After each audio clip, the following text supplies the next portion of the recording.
Remember, this is a sequential flow. First of all, the policy network parameters. The mu stands for the actor. The theta is a parameterization function.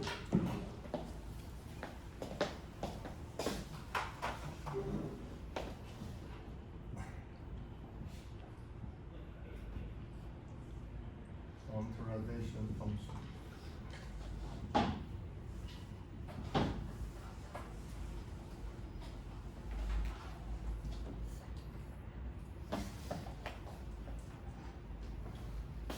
Mu.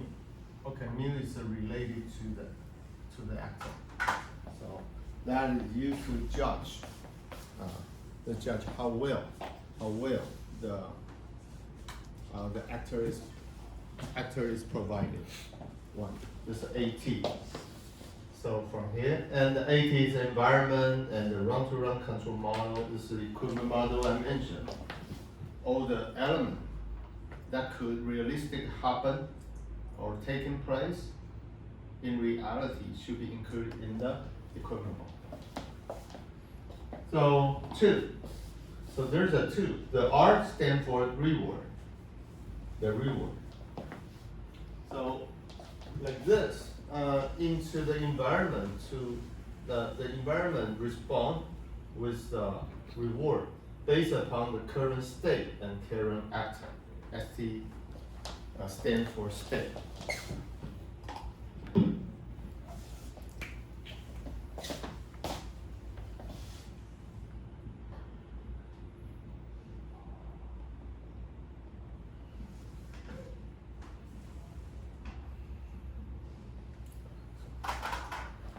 So you might skeptical. Is only a single state should be entered? No, it could be a vector. It could be like you like to have a reference of the current state, the current economy index, or the state of yesterday, the state of the 2 days ago, the state of the last week, the state of the last season. It depends. The application, totally application dependent. Or you want to input the average, or the highest, or lowest, max, or minimum, or average of the past 5 days, or past 6 days, whatever. So there's a design issue in the DRL.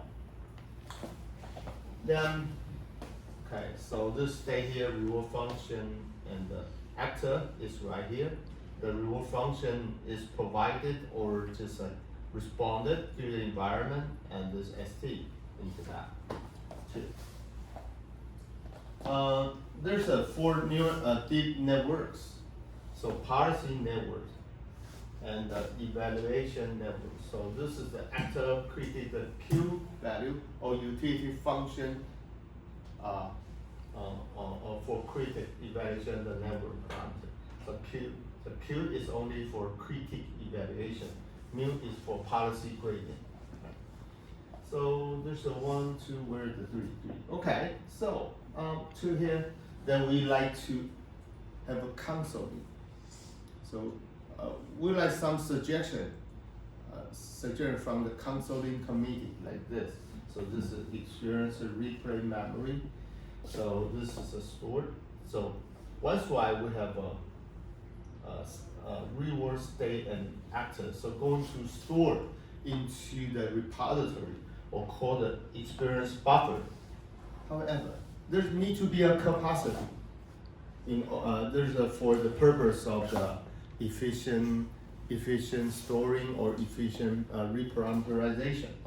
So going to compare. So going to rank the cumulative reward of each actor.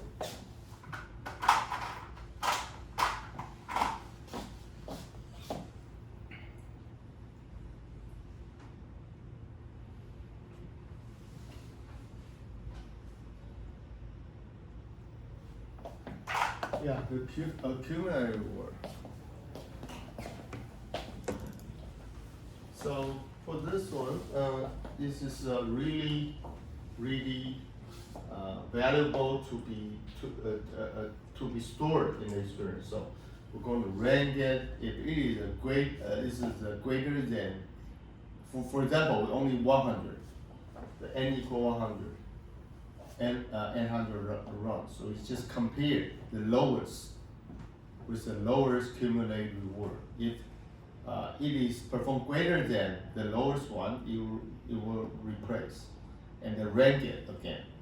So this is an update of the experience replay memory. Then we take the sample. Since that there's a new action already taken and get the reward from the environment, so going to update for deep reinforced learning network. There's a two for main network. One for critic, one for actor. And the other two, there's called the target actor, target critic. Why do we have a target? So we would like to keep the momentum. We don't want to extrapolate or to more aggressive, the way to aggressively to update the neural network. So going to progressively or just gradually to update the parameter. So they call the target evaluation network. They call the Q-prime. They call the target evaluation network. And there is a target for the partial gradient neural network. They call the theta and the mu prime. Whenever there's a prime, there's a target. More, we like to find things. Okay, don't change that much. Even though we have a new solution, we just based upon the essential inertia, we just move just tiny incremental step each time. Then this is 3, this is 3, 4, and yeah, right here, boom. And where's the 5? I see the 5. Where is the 5? Oh, 5 here. So actor, you have a new actor right here. So it has been, so in here, then there's a 5. So after the target policy network has been fine-tuning into that, so into the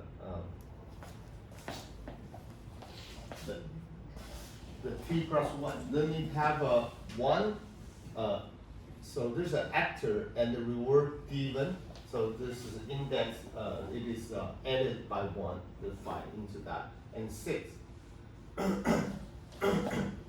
And the gradient policy with respect to the Q function, and then to update or to update the Q function, accumulate the Q function with respect to the reparameterization function Q and with the parameter theta.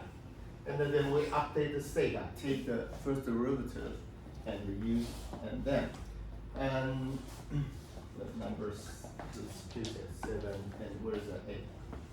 7 updated, where is the 8? Yeah, all right.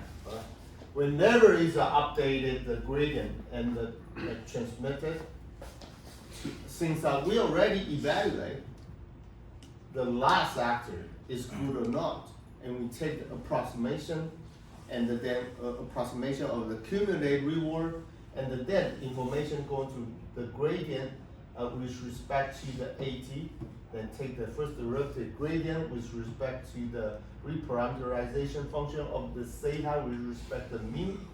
Mu is the actor neural network, and update it and went to the partial gradient. And then we don't want to move too dramatically and the stop update and the partial gradient. Then we're gonna update it and the 12 and then go back again. Yeah, something like this. This is the whole structure. A little bit complicated. There's a whole decision making, totally probabilistic. Let's see. Okay, this is DDP. Alrighty, then there's some equation missing. Let me show you, called the Bell function.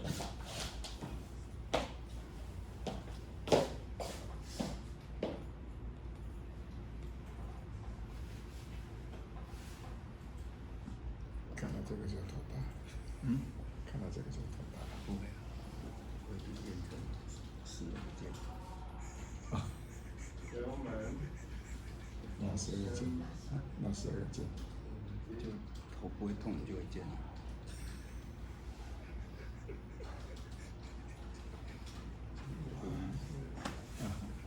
Yeah, look at that. The Bellman equation is a recursive formula used in decision making. It's a recursive. Every time we update the cumulative reward, and reinforcement learning, it shows how the value in a certain state. Always give a state, and the actor. The state depends on the reward. This is reward.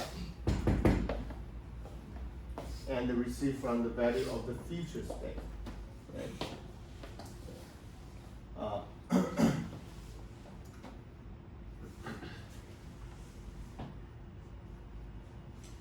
The value, so the value in a certain state depends on the reward from the value of the future state. So what kind of state? So going to, so also once while you receive the reward, they provide it into the Q function for update, and then, so when we update it, so we would like to perform the gradient policy. So we're going to take the M batch, mini batch from the repository, experience repository once again, and perform the counseling. How can we do the next? And then to update the neural network and to generate AT for the next run.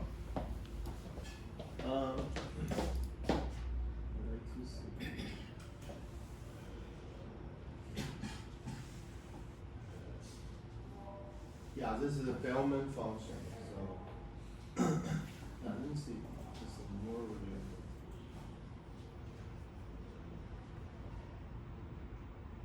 This is the Bellman function. Yeah, the reward.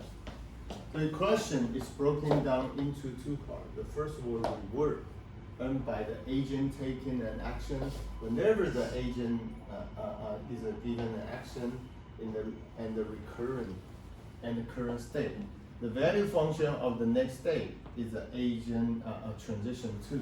So current state. So this is gamma. This is change in parameter. So the xt plus 1, and this is the return, take the expected value into that. Let me show you. Hold on. Hope I can.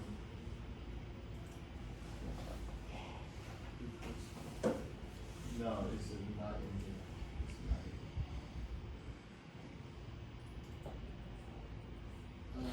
here. Yes, right here. The action value. Yeah, it's right here. You might thinking the value function. The value function. It's a true function. It's a value function.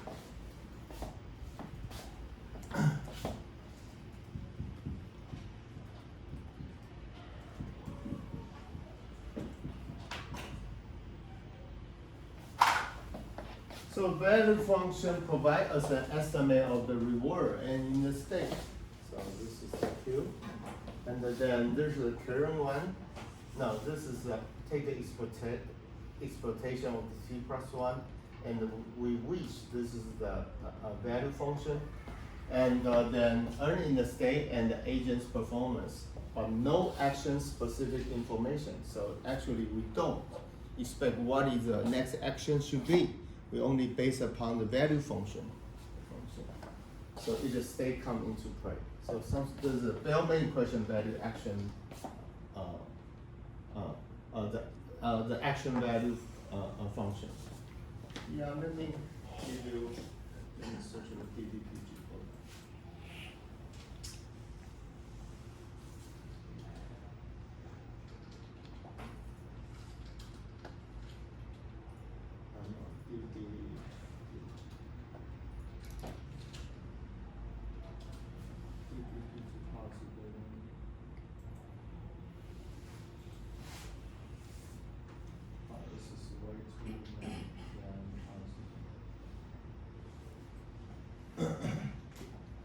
It's right here.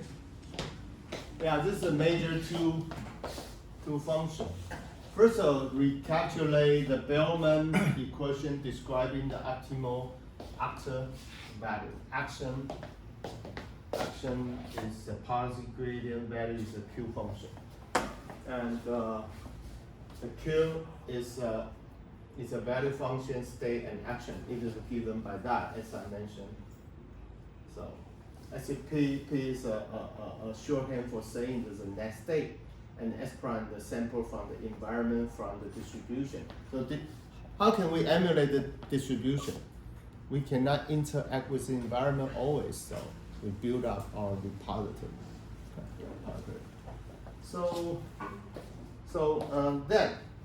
take this is important. The Bellman function is starting point for learning an approximation of the Q star. Whenever there's a Q, we process the approximation of the accumulated reward. Suppose that approximation is a neural network, so that's why we need to build. Like a neural network for actor, network for critic. So this is a company network. The major going to main actor and the main critic.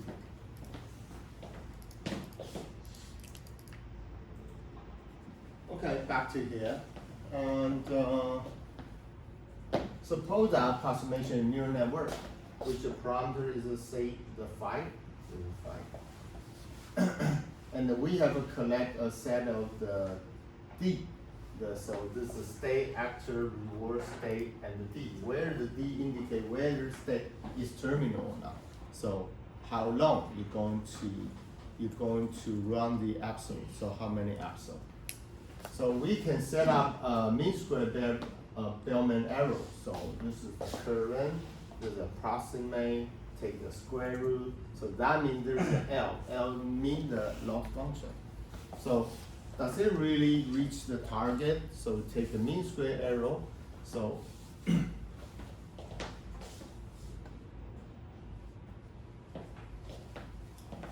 Q learning algorithm for the functional approximation for the cumulative reward, such as the DQN. DQN this is the Q learning network, the deep neural network, are largely based upon the minimize the mean square, the Bellman loss function, So every time, so based upon the this policy gradient, we take the first derivative and to calculate what is the next actor, AT, for the AT. All right, so this is a major idea for the DDBG. Let's go back to my slide.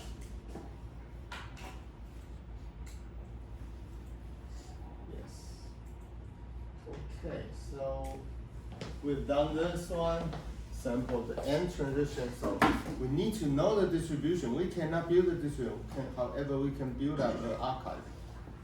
So update the minimize the loss. The YT. This is the output. Take the approximate.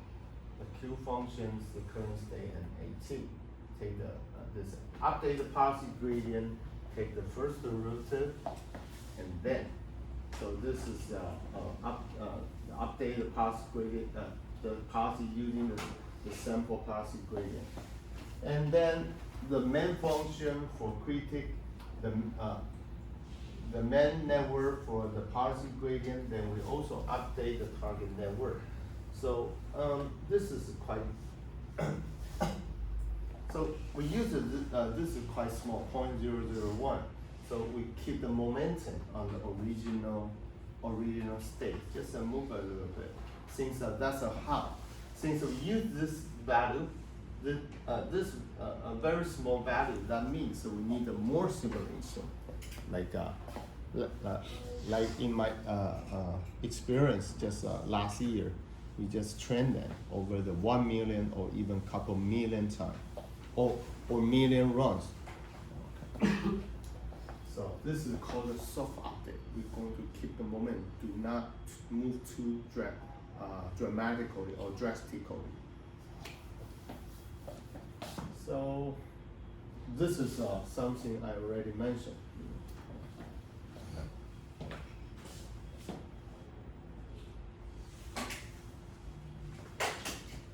take a look at that. This is the actor critic. Let's go back to the previous one. Yeah, this is a critic queue.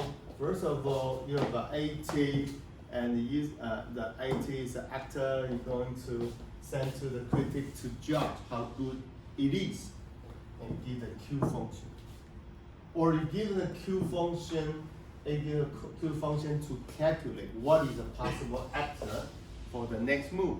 The actor is going to send to the environment to indicate, interact with the environment. Environment give you the reward, and the AT and ST and send back to the critic to judge the next move is good or not.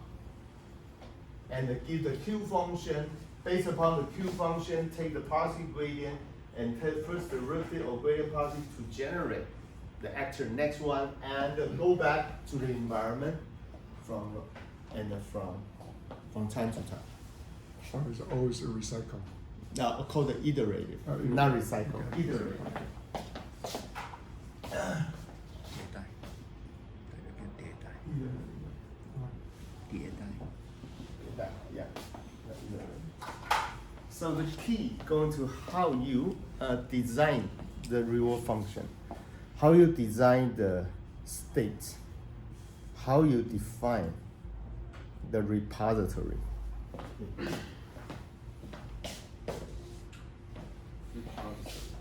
How you. Yeah, there's a very key definition for the input state. I will mention this later. So typically, this is the active queue. So state here, the target. This is the state. Things are for what the product being processed. That corresponds to different target. The state and X. Boom. This is input layer, hidden layer, and finally return the X. So to the X, and then no, this is give the since we give the X, finally return the Q. Q is a value function. Then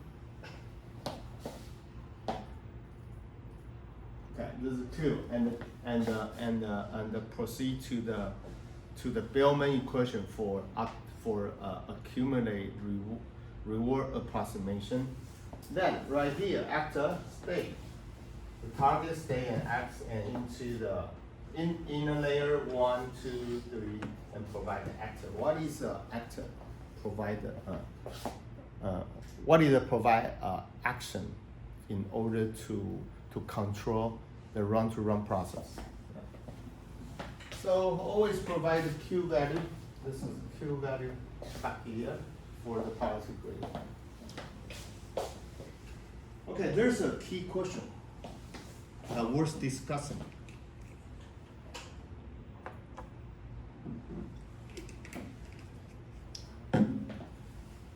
So what is structure of this neural network?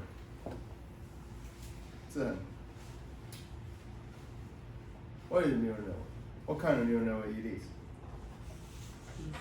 NLP. Yeah, it's an NLP. Yeah, it's more simple.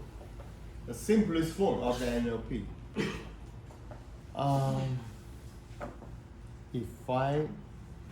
If it is temporal data, it's a temporal data. Is the NLP will be the good candidate? Is a good choice or good option? Why not? What will be LSTM? Could be, right? Or I can do the compensation in order to for the rectification. How about that? If it is a temporal data state x t minus 1, I can provide the last 5, t minus 1, t minus 2, t minus 3, t minus 4, t minus 5, all as an input of the man critic and the man actor. Man critic and man actor. Do you think which will perform better? Is we provide more state of the last couple time period, or would directly or would there really change the infrastructure of the neural network from the MLP to LSTM? Which one would be better? What do you think? Huanxuan, you understand my question? No? So, would any one of you understand my question? Yeah. Yijian, what do you think? Yeah, what do you think? Yeah, if we apply several samples into an NLP, that means the cross relationship could be considered within the network. But if we change to some RNN like LSTM, they may have a longer range of listening, so I prefer the LSTM better. Yeah, sure. Finally, LSTM performs that. Even though we provide. Yeah, I have done the experimentation, trust me. So even though we just provide more, it is necessary to outperform the LSTM to replace the infrastructure of the NLP. Yeah, directly change the main network for action, no, for the value function main network for the actor. Directly replace or the direct use the LSTM. Yeah, how about that? What if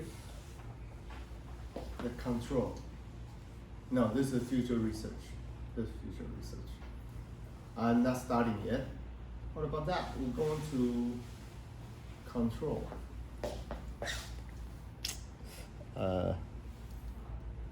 Like this. This is a product.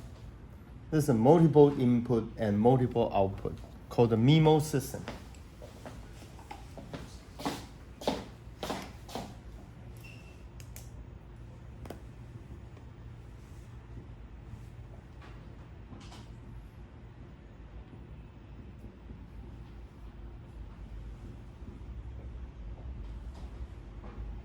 MIMO system. We not only have a single Y, we have a Y1, Y2, Y3.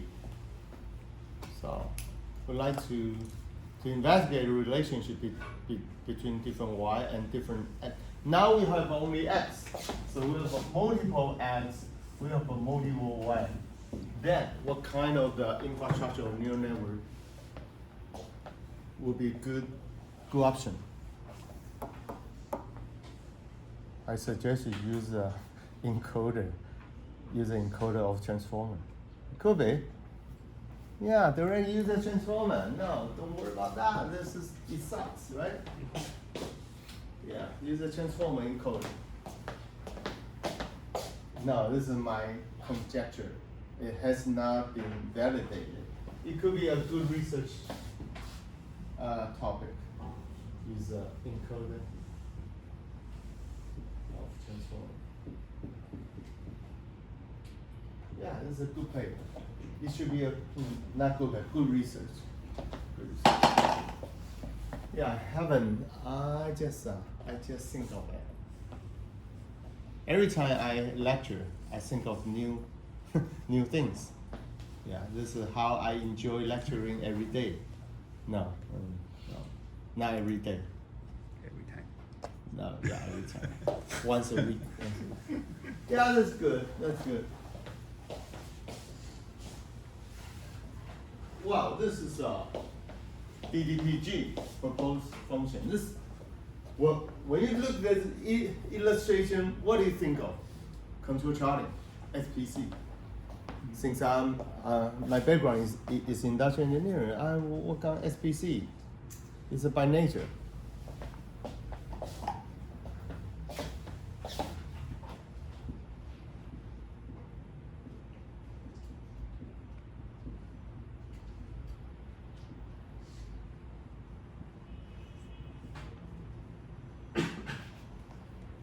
So statistical process control. We use the target. Wow. The arrow. Since if the error is quite small, this is 1 and times 1,000, I give it a reward. Really positive, long positive. If just a DEA from the target, this is supposed to be a little bit by 100, the -1 error. And then if you just extrapolate, yeah, this is too far. This is too far away from the target. I give the negative $1. The negative reward is given. So first one, when absolute is less than or 50, this is like an engine warm up period. Yeah, you need to give them time to warm up. So when you warm up, this is arrow times 100. Then if the arrow is greater than or equal to maximum error, so I will define what is the maximum error and the minimum error. So when you run each episode, you're going to store the historical data information into the archive or the repetitive buffer, experience buffer, right? Every episode, so since you run 1,000 episodes, each episode, there's a buffer. For example, the buffer is 100 data, 100 iteration. Among this 100 iteration, you're going to have an arrow and subtract from the target. If this is two products, they're going T1 and T2, and all the arrow can be combined. So we just pinpoint what is the things are based upon the repository. There are candidates of the having the most rewarded accumulate approximation, right? Then we have a maximum error and a minimum error within the buffer. So this is recorded. And during the so this is only the proposed real function for training only. Then the previous episode that will be used for the training for the next episode. So if the arrow between mix and the max arrow and min arrow by 100, otherwise they're going to be very close to the target times 1,000. So you can do that. Or this is typically called the exponentially. That's called the exponential reward function. Can you use a Takeuchi? Yes, you can. Takeuchi loss function.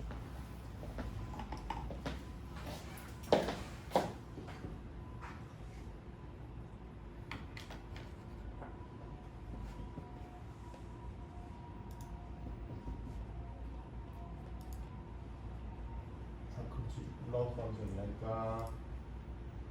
this is expected value of the y minus t squared and sigma or something. Yeah, I forgot. So you can see that. This Takeuchi loss function. Let's see how long time. I need to finish. This is DDPG environment, so don't worry about that. So whenever there's a reward function during the testing, we're only one way. So whenever there's an arrow, we times 1,000. If it close to 0, it gives a very high. It is a arrow is a very large, and it's a close to 0, right? Is a close to 0. If the arrow is a big, and the reward function is almost the 0 is almost given. Then, so this is infrastructure. Okay, so yeah, the remaining 5 minutes I'm going to review very quickly. This is original DDPG. This is two products. The first product target is 0. Second product is 5, 0, 5. Yeah, totally divergent. So it doesn't meet the target. Do you see that? Boom, boom, boom, boom. It doesn't meet the target. Then, so how about that? The reward function. When we do the training, we just let it focus to converge to the target. What is going to happen? If this mechanism is added to the reinforcement, look at that. Wow, it performed better, right? Yeah, more close, more close, more close. Yeah, the closer. Yeah, the closer.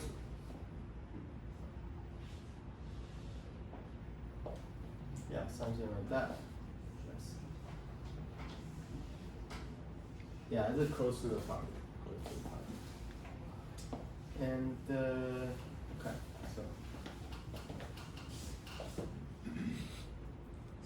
first mechanism. Then we add the second. We try to update the neural network. Then repository is constructed. We try to reduce since we like to improve the accuracy. So this is a modified object and see what is going to happen. Well, perform better like this, original this, and become this. Yeah, a little bit. Yeah, improve a little bit. So this experience pulling up there.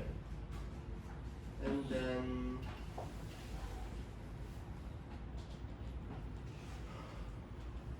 yes, and then also since well, you can see that 800, so we run the 1000. Yeah, this is 1000. Yeah, the 1000 episode. So then we rolling the target. Originally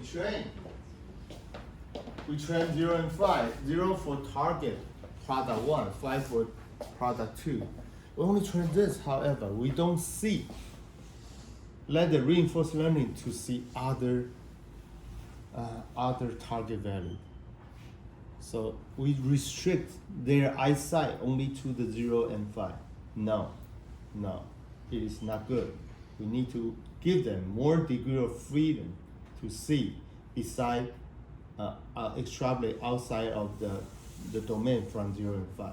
So we train from the negative 30 to positive 30. Called the rolling. So to the rolling the target. Yeah, see that? Much better. Wow. More you see, the more you gain. You see that? Wow, even though, yeah, this is more close. Only right here. This is some point. This is divergent or remote from the target. Yeah, it looks much better, right? Yeah, it's really a breakthrough. Only a tiny mechanism is added. Now, we would like to reduce the transient effects. Look at that. Those points.